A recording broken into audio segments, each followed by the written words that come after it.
Here we take a look at a vulva with short hair around. I wanted you to know and understand what to expect under the fluff.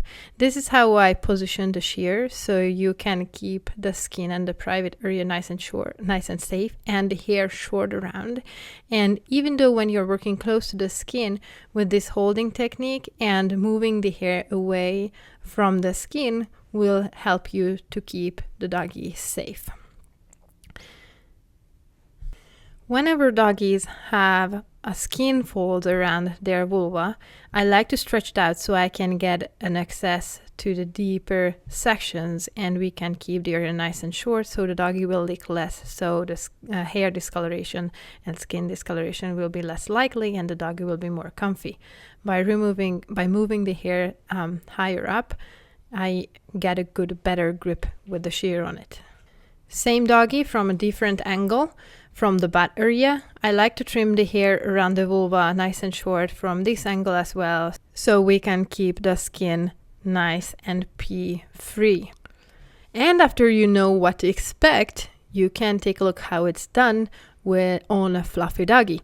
After I do some exploration where the vulva is and how crazy the mats are, I go ahead with the trimming. Notice I'm stretching out the skin so I can better understand where the mat ends and where the skin starts.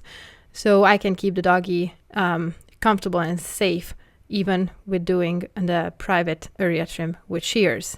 You can see how tight those mats are. So there is no way, even less tight ones, the looser ones, there is no way we would be able to brush that area, of course.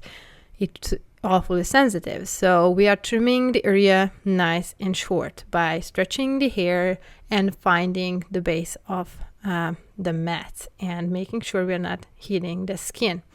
It helps if you have a helper who is giving ear scratches from the other end on the doggy, and so they can stay comfy and can get distracted in case they need to.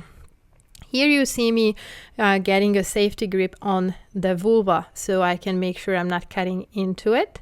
And it looks like a Hershey Kiss chocolate, and you need to hold the tip so you can make sure that you know where it is and to keep it safe. And I move the hair away from the vulva, kind of like pulling it apart, and that way it comes apart and I can see the skin easier and I can do the trim easier as well. And of course safer. Giving some belly rubs never hurt and keeps the doggy very comfortable. And since it's such an intimate area, you really need to build a relationship with the doggy, because otherwise they're gonna be like, you are not touching that on me. Here I take a look a little bit deeper and I find there are still more mats, so I'm trying to maneuver around the area to make sure that I'm keeping the doggy safe and keeping the kicks away and the wiggles and the tail, and I'm still going a little bit deeper. Notice I'm not going the deepest for a little while to keep the doggy comfortable, and then I'm going back little by little to make sure that even the deepest areas around the vulva are done and trimmed nicely. A lot of strokes around. Look at that puppy. A lot of strokes around. Letting her sniff in the area where we are working on helps you huge to keep the doggy comfortable. So take as many breaks as you want, and the doggy will be very, very happy to give and get some kisses, belly rubs, and then you can go back in case you need to, and the doggy is going to be absolutely happy about it. And this is how I do the anus area. I like to have the doggy standing so I can get a better look where the butt area is and where the hair is and what should I trim and what I should skip trimming.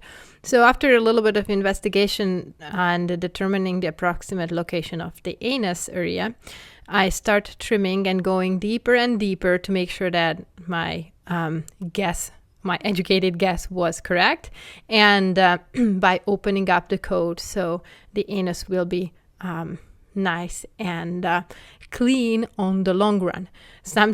Oftentimes doggies want to sniff what you are working on, especially around the butt area and private. So giving her some distractions, like take a look at the squirrel, where's the squirrel, where's the kitty cat, that's gonna help you huge to distract the doggy with it. Some training is essential and some trust is essential to this as well, because otherwise doggies won't like you working on those sensitive spots. Whenever you're trimming this area, make sure that you hold the tail well, because such a sensitive area will make the doggies move the tail downwards oftentimes, so you don't want to trim that area, I mean the skin there. I combed the area a little, or you can use a brush as well, just to make sure that the hair is folding, moving in a way that you can absolutely make sure that nothing is curling back towards the anus area, and this is nice and clean. Now the style depends on the doggy's lifestyle, comfort, and the parents' comfort. So some parents don't want the anus area to show. Some parents definitely want the area very short, so it's easier with cleaning around there. It's absolutely your preference. You can use a thinning shear to do this as well, but for the first few snips, I highly recommend you to get and use the pre-haircut shear, the yellow handle pre-haircut shear.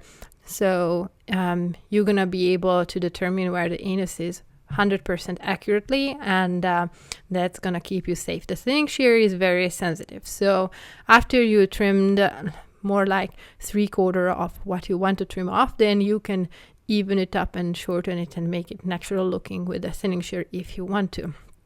In case your doggy is having diarrhea